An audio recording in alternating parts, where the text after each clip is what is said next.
and listen to this poem. Lacquered Red. I took this from a line by John Brandy, who wrote, "I want to live a life of lacquered red." Outcry from some lonely bird I cannot name, the sky as Sicily would have painted it, prepared to pour. The heart is a frog, ready to splash into pond water. The afternoon unbends like lily pads, floating on long, flimsy stems. Old stones seem to be weeping. I am nose to nose with dripping bachel leaves, their scent like crystals in a darkened cave. How can I explain this longing for crimson?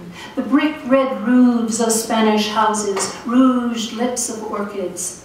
Just below the surface of my eyes, I search for hibiscus-colored birds, for russet sunsets, radish flavor in every plant I eat.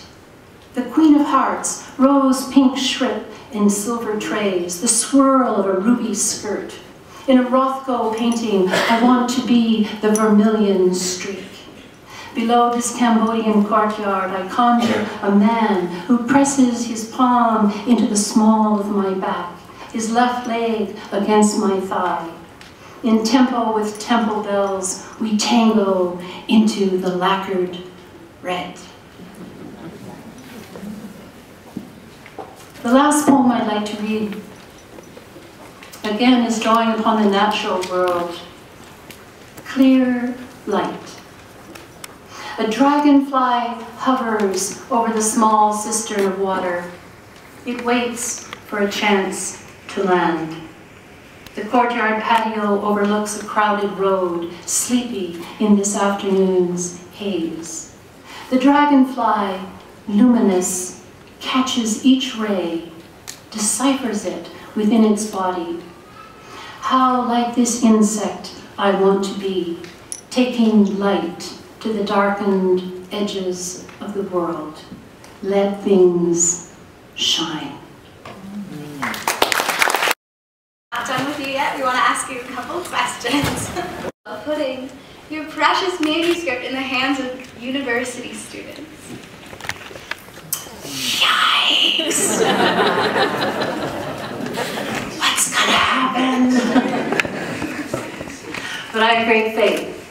Anybody who writes poetry in the world today has to have great faith. And I have faith in Black Moss Press, and I have faith in Marty Gervais, and I knew, I had not had this experience before, but I knew it was going to work. So, if I'm honest, there were trepidations. I wasn't sure. I just wasn't sure. But I am so sure now that it was just the best thing I've ever done around any book I've ever written, anytime.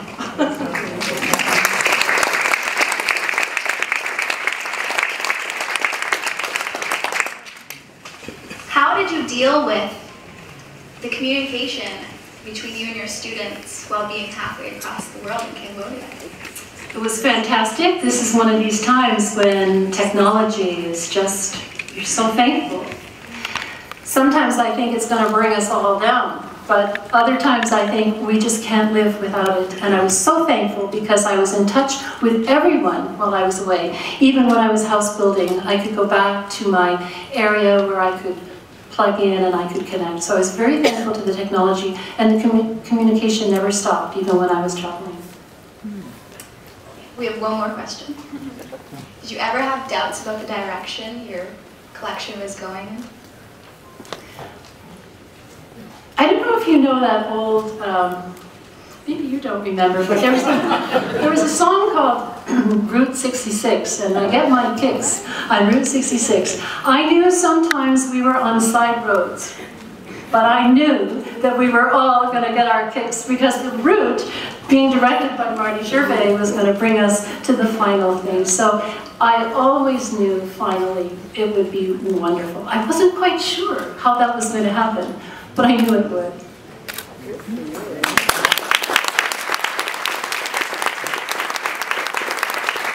The proceeds to her collection will be going to the Tabitha Foundation.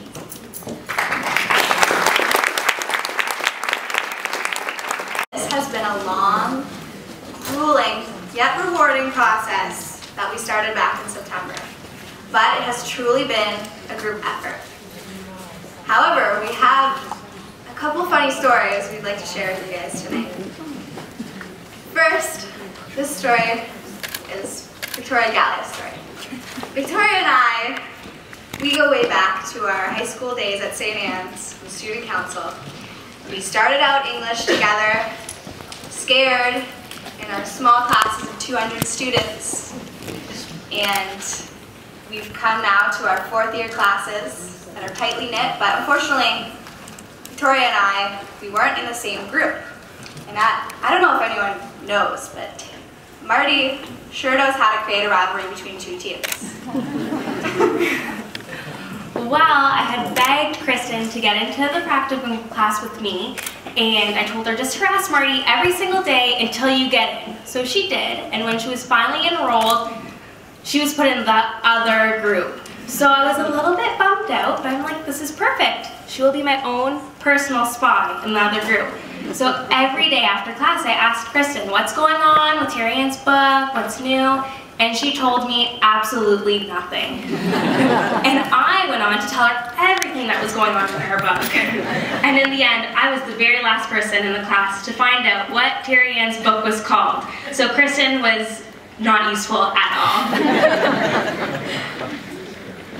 Through the process of marketing these books, we were thrown into a lot of jobs where we had to pretend we knew what we were doing.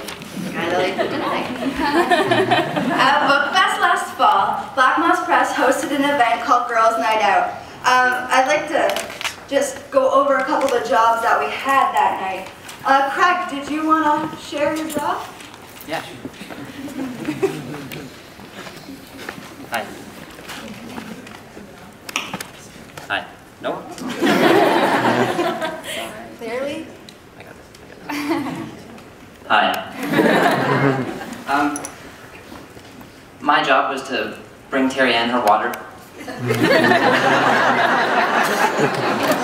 And it doesn't sound exciting, but it's an important job, which Terry Ann didn't fail to let me know publicly, and to me and to the rest of the audience at Girls' Night Out when she realized that I'd forgotten to do it.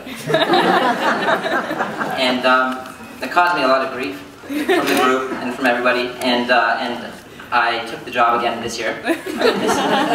And yeah, I woke up last night thinking about it. It's really stressed me out, and I'm just gonna show you right now. It's right here.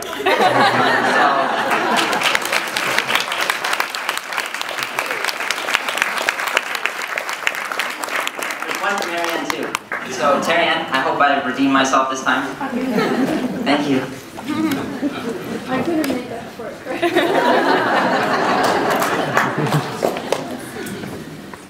I'm Emily, by the way, another student of Marty's practicum. But we're going to go right into talking about our 8:30 a.m. meetings. And let's just say, not all of us are the very best at 8:30 in the morning. And there's, in the undergrad lounge, in the English department, there's this great leather couch. And one has to be very careful because it's it's a great place to fall asleep sometimes. So Emily Buda will divulge a little bit more about our 8:30 a.m. meetings. Emily's story, I guess, both of us, probably. So we met 8:30 every morning, not because like we wanted to meet 8:30 in the morning, but because it was most convenient for everybody to meet. So we were all always tired, always, don't get us wrong, we're never peppy at all. Up until about 9, maybe 10 o'clock when school started, maybe not even then. But, so we met, 8:30, every day from September to I think about December, 8:30 every day, and well, the English undergrad lounge kind of became our territory. Well, because everyone needs like a creative think tank, right? Yeah. So it became ours. No one else's is allowed in that lounge, just us. And nobody ever actually came in at all, I don't think, except, well, there was this one guy who came in one time at our 8:30 a.m. meeting. And what can I say about him? Well, he just did not look like an English student. And all of a sudden he sat down on our group meeting. And, you know, we got our feathers kind of ruffled because well, he doesn't look like an English student. Yeah, exactly. Does he know what's going on here? Like, we are like editing, we are in the editing process right now. And so, yeah, exactly. So what happened was, we were just starting to edit, and all of a sudden he comes in, he sits down on that famous couch, and we all kind of stopped, and we're like, what is this guy doing in our room?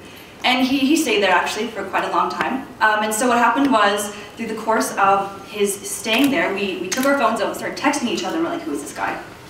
Who is he? Anybody know him?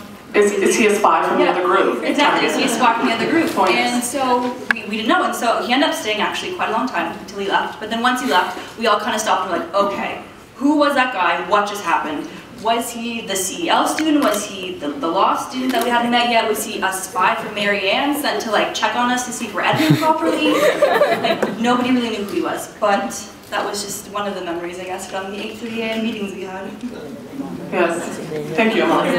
Nextly, we will, as you know, yes, we have CEL students, and I'd like to bring up Anna Maurer to speak about her first, she was thrown into a field that was not something she was used to, and so I would just like her to talk about her first experience with reading a manuscript, Mary Ann's, for that matter.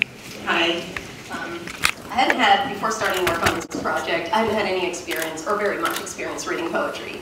From my experience, excuse me, it was either boring or very difficult to understand. So to me it was unrelatable. When I picked up Mary Ann Mulhern's manuscript, I found that it was very easy for me to relate to because I grew up in a very religious background, so I was able to relate to the stories of the nuns who had left the convent. But talking with another friend of mine who worked on the project with me, she's very religious and she was able to relate to the women who stayed on in the convent. So to me it was very powerful that this book was able to relate to two people with completely opposing religious beliefs. I thought that was very powerful, and this project got me to appreciate poetry in a way that I never had before, so thank you very much for that. Okay, as Emily told us, we work with business and law CEL students, and I would like to talk about one of the presentations we were given this semester from Sam, who works with the business part, on the break-even equation. I think she was expecting a little bit different than what she received.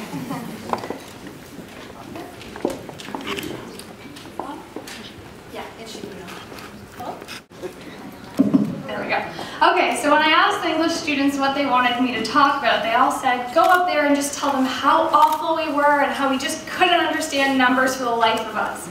Well, the truth of the matter is that wasn't so correct in what they were saying, and it was our first presentation, myself and Tanya at the back there, and we were a little bit nervous, and everything was going really well. They were understanding all the concepts, we were keeping them interested, everyone was smiling at us, and then we got to the break-even equation portion of our presentation, and everyone's face went, are you serious? And I believe, if my memory serves me correctly, somebody stuck up their hand and went, we're English students and you expect us to do that?